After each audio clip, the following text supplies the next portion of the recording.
On today's show, we'll be joined by Cam Whitmore's NBA skills coach, Aaron Miller, owner of Elite Basketball Training, to break down the pre-draft process for Cam Whitmore before he became a Houston Rocket, what Cam Whitmore brings to the table as a basketball player. We'll go through his skills, his strengths, some of the underrated elements of his game, as well as who he is as a person, playmaking ability, how he's going to adjust to the NBA level, and how he's going to fit in with this young Houston Rockets team. It's all coming up right here at Locked On Rockets. This is Mission Control, Houston. Ignition sequence start. The Houston Rockets select Jalen Green, Alperen Sengun, and Jabari Smith Jr. T-minus 15 seconds. Guidance is internal. Every time I step on that floor, I'm coming. Hey, Houston fans, I am so happy. You're getting somebody who's going to come in with a chip on their shoulder, somebody who's going to come in and compete from day one. 6, 5, 4, 3, 2, 1.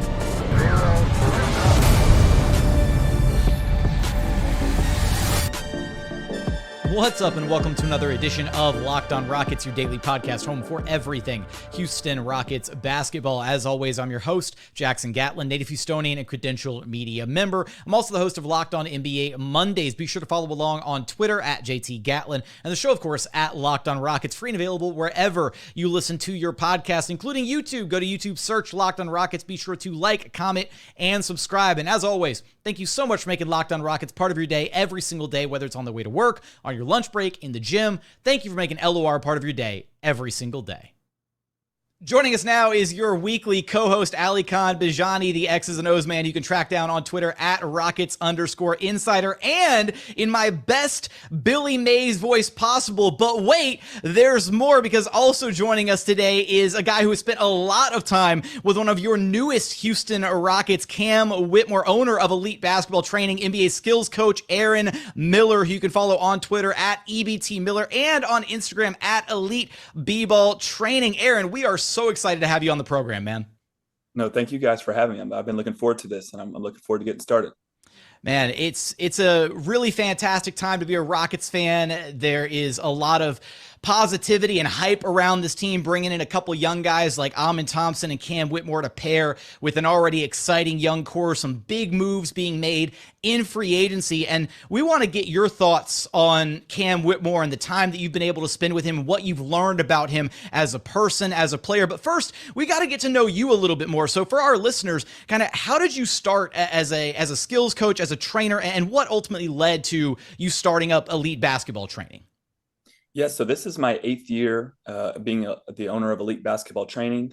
I started out with high school kids, then I moved on to college, and it's kind of been a domino effect ever since. And now I've worked with over 30 NBA guys, over 12 McDonald's All-Americans, 10 first-round picks, and I just hope to keep it going. But man, it's been a journey, and I'm enjoying every bit of it.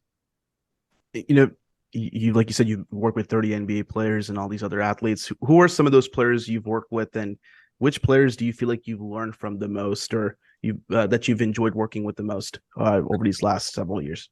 Yeah, so over the last 2 years, I've worked with Patrick Beverly, Malik Beasley, Keldon Johnson, Jimmy Butler, Colin Sexton, just a number of NBA guys that, like you said, that I'm not only trying to help and teach, but they're also teaching me as well. Not only just with basketball training, but how to handle yourself professionally, how to handle yourself in business, how to handle yourself, on the court and off the court. So it's just a learning experience. I'm learning as I'm going.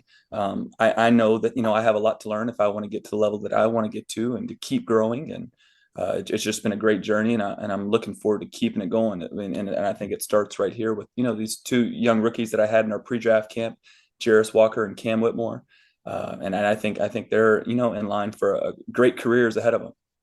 Follow up for you is just you mentioned your journey and how you've gone to this point. How did you become comfortable or confident in your craft to become a skills trainer, right? Because then at that point you're working on developing NBA level guys to be successful in their roles with their teams. How did you get to a point where you were comfortable kind of imparting your wisdom, your knowledge to them? Right. Well, this is, the the business that I'm in is a results-based business. Like you have to make sure that you're getting the results for those players, or, they're not coming back. So it's just, how can you get the players to work on things they're going to directly translate to the game so they can improve their player efficiency, which in hopes gets them more minutes, and and their more minutes equals more productivity, and more productivity gets them paid. So it's a whole buildup of how can I help them immediately, as opposed to, just looking long term. Someone like Cam and Jarace, those guys, like you are kind of looking long term of where can we find your niche? Where can we find you to impact your team right away? But, with the older guys like the Jared Vanderbilts and the Malik Beasleys and the Patrick Beverleys, their games are already kind of established. So, what kind of shots you're getting. So then it's more of a detailed breakdown of, when you're with the Lakers, these are the shots you're getting. These are the sets they run for you. Jared Vanderbilt, they're not going to call plays for you, but how can we still be involved in the offense and impact winning? So it's a different dynamic for every player based on what kind of team they're on, what kind of offense they have, and where they're at in their career. But it's just still the same thing. It's how to improve that player efficiency and get those guys the results that they're looking for. Now, it's your job to help elevate these players, right? Hone their craft, hone their skills. But what are some of the players that maybe have taught you something or have helped you kind of grow in your craft along the way as you've been kind of, figuring out your game plan for how best to maximize their potential as a trainer? Well, I think Patrick Beverly, he was, one of my first big names, and I've been with Patrick for 4 to 5 years now. His last year with the Clippers, and it's just, he's just taught me so many things on the court and off the court. Like I said, just, what to look for. My first time working Patrick out, he asked me probably 112 questions, and it's just showing, it doesn't matter where you're at in your career, how good you are. Like, those guys want to learn, they want to get better, they want to be pushed. The great ones, they don't miss workouts and they trust their work. If you're going to every workout and you're putting in your best effort and you're getting the most out of every workout, then, at the end of this, you make shots, you miss shots, but then you got to trust your work, and it's, and I think, we'll talk about this in a little bit, but, once you get to, your feet established in the league, which we would all agree is it takes you 3 to 5 years to get, your feet planted. But after that, man, a lot of this is confidence. A lot of this is knowing that you've put in the reps, knowing that you put in work when you didn't want to, or maybe, you were having a 2 or 3 bad stretch of shooting, but you still went in there, or, days that you're still hot, knowing that you still got to put in that work and, be productive. So it's just being consistent over time, creating that compound effect and that aggregate gain. And it's just, I've just learned so much from him, not only him, but all the guys. And it's just, it's helped mold me. Being super locked in on every single workout, not just coming in and checking boxes and saying, you know what, man, let's just get through this workout, but making the most out of every workout. So that's just one of the biggest things, and not only pushing myself, but pushing the people around me too, so we can keep this thing growing. Coming up, we want to definitely get into what the pre-draft process was like with you and working so closely with Cam, some of his strengths, areas that we can kind of expect to see out of his game, maybe some of the underrated parts of his game. We're going to get there in just one moment. But first, today's episode is brought to you by BetterHelp. Look, sometimes in life we're faced with tough choices, and the path forward isn't always super duper clear. Whether you're dealing with decisions around career, relationships, or anything else, therapy helps you stay connected to what you really want while you navigate your life so you can move forward with confidence and excitement. Trusting yourself to make decisions that align with your values is like anything. The more you practice it, the easier it gets. If you're thinking of starting therapy, give BetterHelp a try. It's entirely online, designed to be convenient, flexible, and suited to your schedule. Just fill out a brief questionnaire to get matched with a licensed therapist and switch therapists at any time for no additional charge. Let therapy be your map with BetterHelp. Visit BetterHelp.com/LockedOnNBA today to get started with 10% off your first month. That's BetterHelp, HELP.com/LockedOnNBA. And continuing on here at Locked On Rockets, your daily podcast home for everything Houston Rockets basketball. Chatting with NBA skills coach Aaron Miller. Now, Aaron, you mentioned a couple times there in segment one, the pre-draft process with Cam Whitmore. So walk us through what a little bit of that process was like here in Houston. Cam mentioned on multiple occasions that he was in Houston for a solid month and a half in the lead up to the draft. So walk us through some of what the day-to-day was like with you and getting the work in with Cam. Yeah, so when Cam first walks into a gym, obviously his physical stature blows you away. But just watching Cam's film, knowing exactly where he was efficient in college and where I felt like that he could, just directly translate his game into the NBA. I already had a plan mapped out for him. So just going through that with Cam and his agency and his family beforehand, and then just honing in on those kind of things. For example, like I just said, Cam is, very strong. He's very athletic. So how can we figure out how to use that to his strength? How can we hold defenders off in the pick and roll, playing with pace and not just playing 100 miles per hour all the time, but using your strength, holding people off, getting to your spots. What are your spots on the floor? Getting to his mid range. Cam is a person that is 90th percentile isolation player in college. He's a 94 percentile cutter.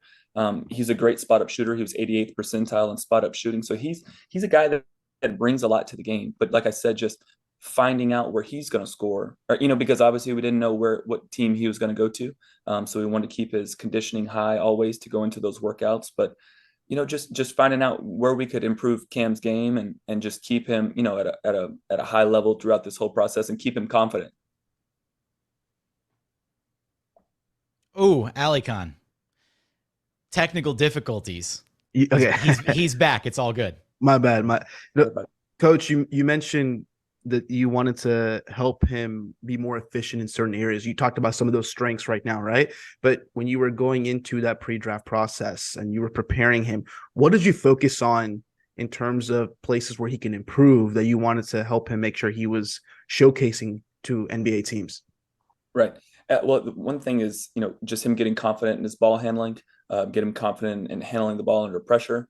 Villanova is a system team where, no one is going to take that many dribbles, but also in the NBA, you have to be able to score the ball and be efficient between 0 to 2 dribbles. There's only 1 or 2 players on each team that get to dribble the ball more than 3 or 4 times.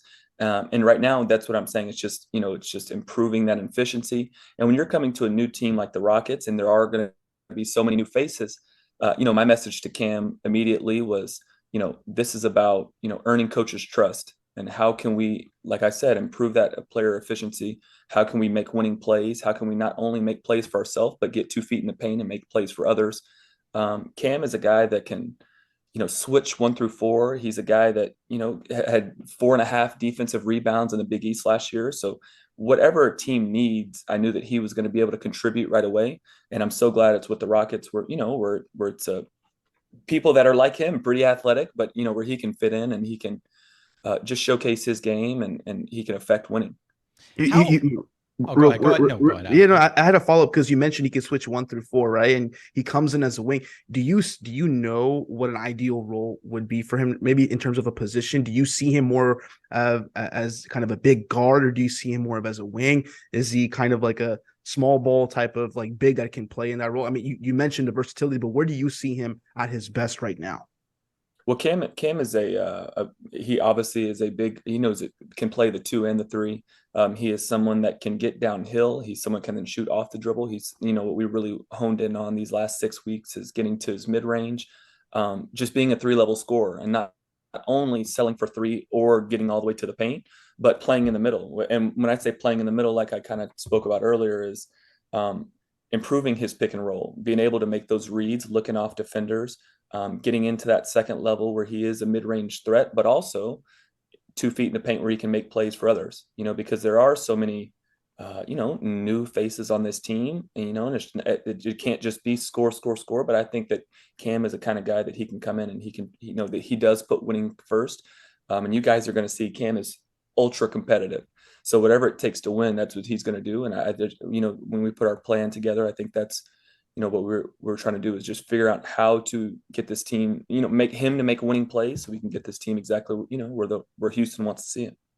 Now, going through this process, Aaron, does it change, at all your approach when you have 2 guys like Cam and you mentioned Jarace Walker also in Houston at the same time. How does that impact things, having two guys that you're trying to prep with, especially different skill sets, right? I mean, Jarace Walker's obviously a big, Cam, whatever you want to call him, jumbo guard, wing, 3-level scorer, two very different guys, very different skill sets. How does that approach how you prepare them at the same time when they're working out together?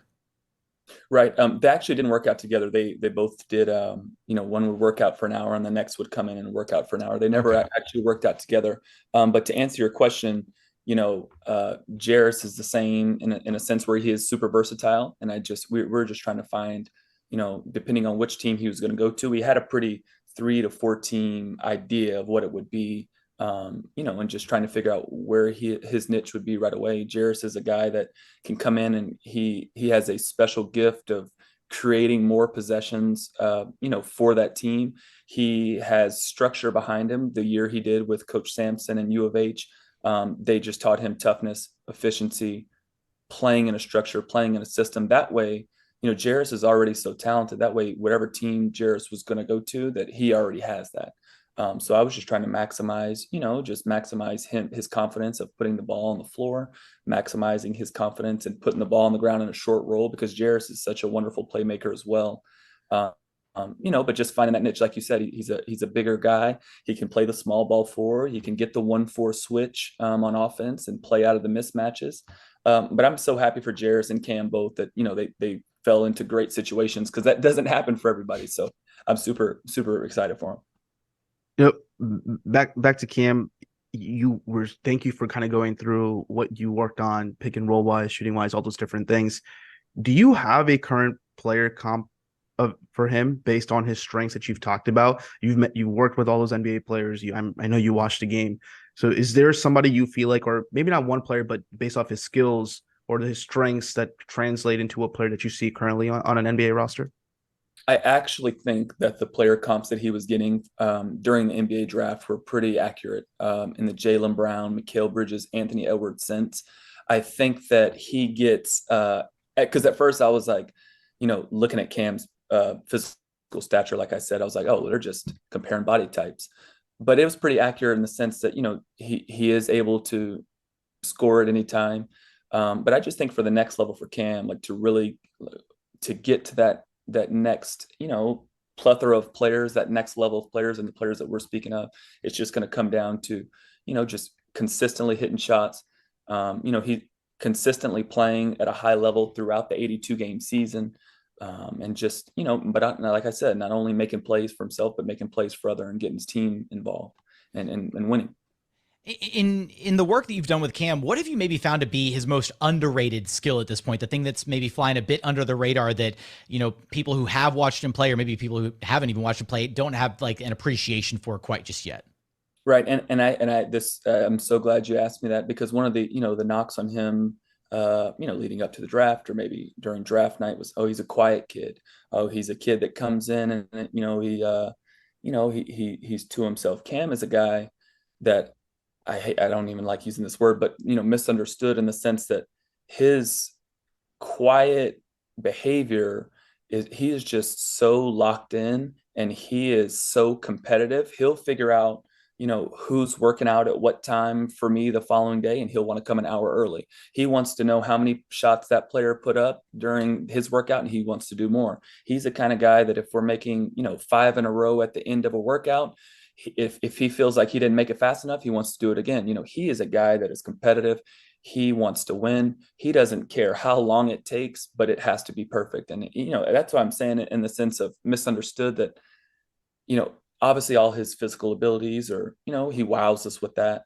But he's just somebody that's so competitive and wants to win at every single thing he does. And he has a great family around him, his dad, mom, and his agent, Joe, and, he has just a good foundation of what it looks like to be a pro.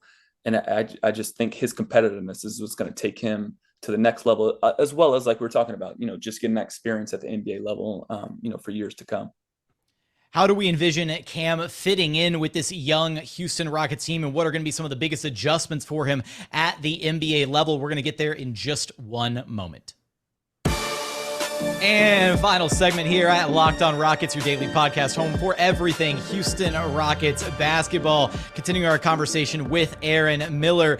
Now, Alikhan, go ahead and tee us off for this segment.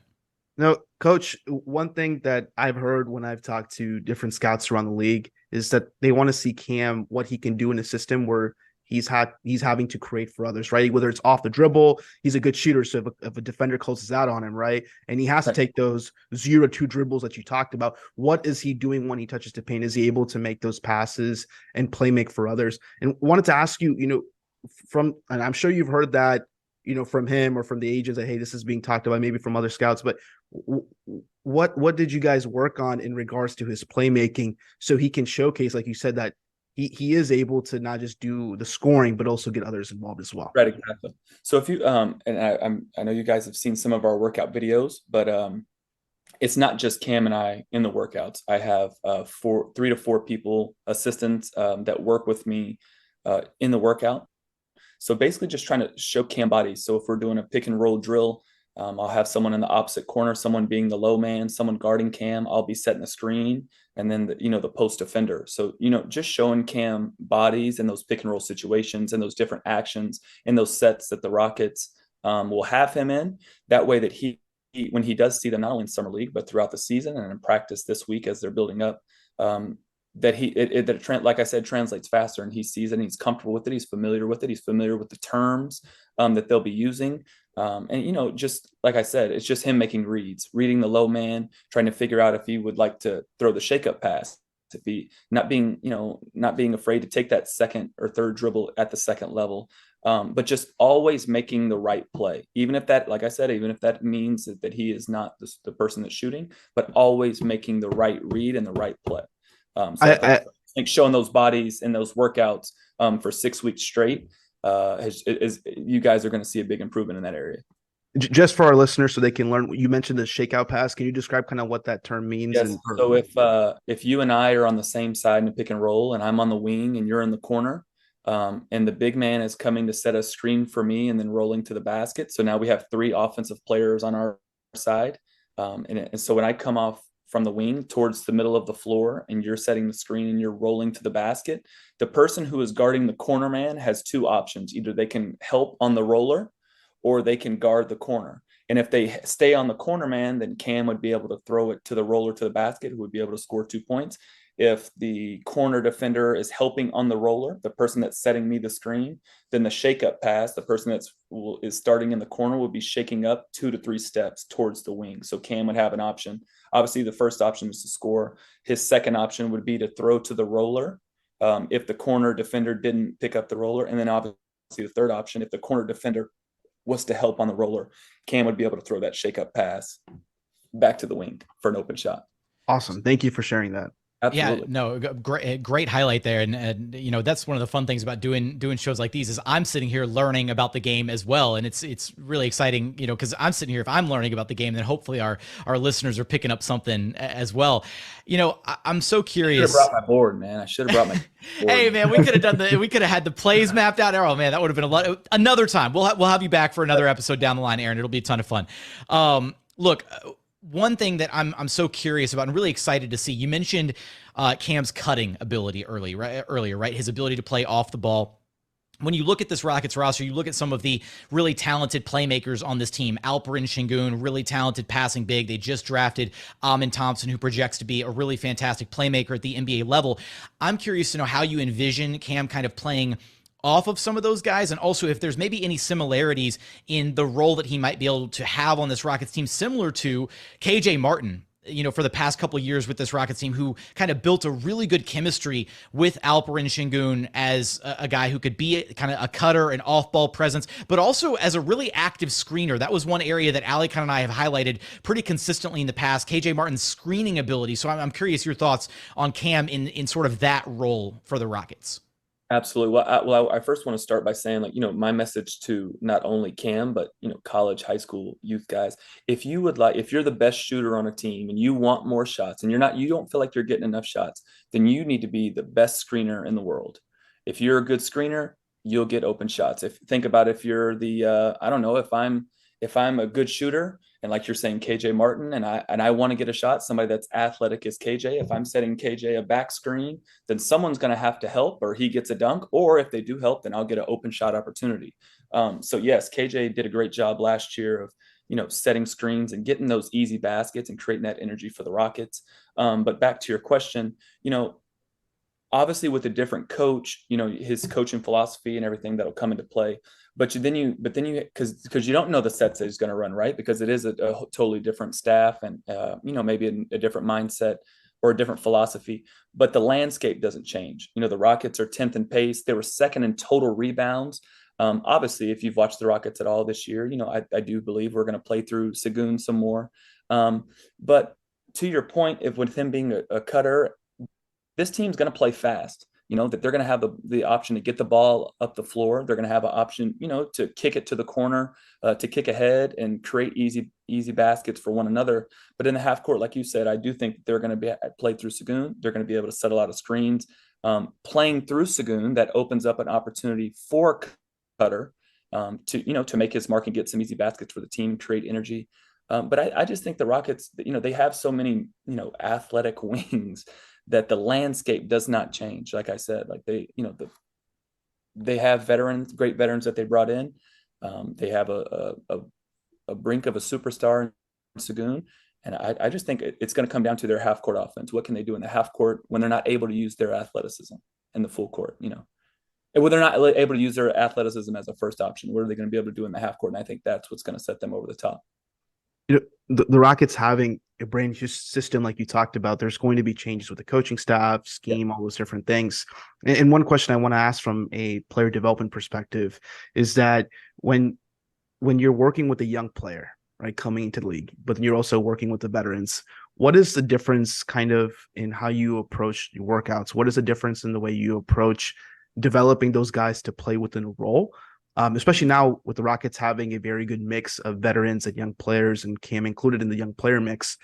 How do you, and when you're working like say Patrick Beverly versus like Jarace Walker or Cam, what is the difference in how you approach working out with them and getting them ready for their roles? Well, I think the first part of it, regardless who it is being very honest with them and realistic with them as well. I'm not saying those guys do, but I'm saying, guys come in and they want to do isolation moves when it's like, man, you're not getting those isolation plays with this specific team or at this point in your career, so it's just, for Cam, for Patrick, the majority of their and Jarace as well, the majority of their catch and shoot shots will be from the corners. Those are not guys that'll, have the ball at the top and dribble 400 times before they get to an action, so to answer your question, it just varies for each individual in the sense of where are they going to get their shots from? All right. If the Rockets are 10th in pace, you'll be kicking ahead to the corner. You'll be doing, they'll be driving baseline and you'll have to relocate to the corner, putting it on the ground between 0 to 2 dribbles. But it's just maximizing that efficiency and just being super realistic about where they're going to get their shots. If you have a dominant post presence with Patrick with Joel Embiid and, Cam with Sengun, then you're going to get a lot of swings. So if Sengun is on the left block and they're double teaming, when he kicks it out, then they'll have a 2-on-1 on the opposite side, on the right wing in the right corner. So maybe you get a fake pass to the corner, Cam, and you get your shot, or maybe Fred VanVleet catches it on the wing and swings it real quick to Cam, but just knowing, what kind of players they have helps, knowing what kind of offense the coach run helps, and just putting those guys in the positions that, they're going to get those shots. Aaron, do you have any examples maybe that you could share with us of like some maybe like specific drills or things that you put players through when they want to hone like one specific ability? Like it might be something like your corner 3-point shooting, you want to work on a specific pass out of a specific angle or pick and roll set or something. Is there anything that you've maybe kind of come up with that is maybe you're outside the box thinking on how to prepare players for certain kind of in-game moments that they might encounter? Absolutely. So even someone like Cam, where we're talking about who's getting, how we're trying to get him to slow down in the pick and roll and use his strengths to, maximize his each possession, but getting him to overhandle. So even how we're talking about he'll get between 0 to 2 dribbles in a game that he has to score, but maybe making him overhandle the ball 5 to 6 seconds as fast as he can before the screener and the defender approach him. Having him overhandle at the second level. If Cam is, if he's they're going under on every dribble handoff, maybe I'm making him overhandle before he throws me the ball. That way he is always comfortable with someone pressuring him with the ball. That way it's never an issue in the game. Basically what I'm saying is, dribbling 8 to 9 times under pressure. So that way, when you do get those 0 to 2 dribbles in a game, that feels like it's nothing, because, just trying to over maximize it in the drills to make him as uncomfortable as possible. That way in the game, when it's less dribbles and less, pressure, that it becomes more comfortable. From a Rockets perspective, they're trying to improve their shooting, right? And I'm just curious from a player development perspective, as young players add on more weight, right, to be able to adjust to an NBA level in terms of the strength and speed and size and all that. Does adding weight or taking off weight affect the way your shooting mechanics, or does it affect the way you play defensively in terms of just fundamental principles? Just curious to hear from you. How does adding weight, adding more muscle, or maybe taking away muscle affect shooting or other things that you do on the court? Right. So for example, Jared Vanderbilt and Patrick Beverly have a similar method to their summer buildup. So maybe, if everybody starts up in the middle of June, it would be like 80% weights, 20% basketball. And then you move to week 3, and then you go maybe 70% weights and 30% basketball. And as the summer progresses, you kind of go like this, in the sense where, as you're doing less weights, the weights, the amount of weights, the amount of times you go each week doesn't change, but maybe the amount of reps, maybe it's more mobility as opposed to just bulking weight. Because obviously, you guys know that if you're playing an 82 game season plus playoffs, you're going to lose weight throughout the season. So that, it's just a sense of having your plan and maintaining the weight that you want to be at, but also at the same time as staying as healthy as possible, which is not lifting 400 pounds throughout the whole season. It's more of, just maintaining and mobility and body weight and staying solid. But, everybody has a plan, and, the guys right now are bulking to try to go into the season, even the young guys. But it's going to even out throughout the season. Do you ever see that kind of like impact, a player that is, really young though, and trying to kind of bulk up to get, their, grow into their NBA body, so to speak. And then maybe it impacts either their burst or their first step, or just how they maybe carry themselves. Maybe they're not accustomed to doing some of the things they used to be able to do once you add that extra 5, 10, 15 pounds of muscle. I know we're not talking about one summer here. That'd be kind of insane, but just something along those lines. Right. And I think it's so interesting that you said that. Talking with one of the Rockets GMs, he was just saying, years in the past, that when they would go and get a guy in the draft, that he would have so much talent, but that player would have to adjust to the physical, stature of other NBA players, and the physicality and how strong these guys really are, that their focus was going to have to be the weight room, as opposed to where he was so excited about Cam, because Cam is already so physically gifted, that way he can just continue to focus on his skills. So have I seen it? I've seen it both ways, in that sense that we're talking about.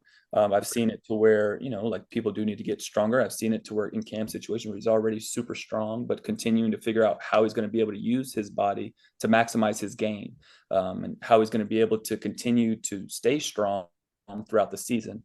But it's just, you see it all kind of ways, and you see it affect players different ways each year. To put it in the words of Thompson, he's a freight train, man. On that note, Aaron, is there anything else you want to share with our audience, with our listeners, before we wrap things up? Well, the first thing I want to say is, last thing I'll say is, you're getting a guy in Cam Whitmore that is not only, obviously a monster playing basketball, but he's somebody that wants to learn. Him and I are already going over film for Summer League. He's looking forward to that first matchup. He's somebody that's a student of the game. He wants to learn. He wants to get better. He wants to improve every day.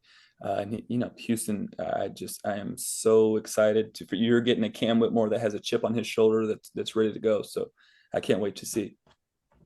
An absolute pleasure. Thanks for stopping by the program, Aaron. No, thank you guys for having me. This was awesome. Thank you.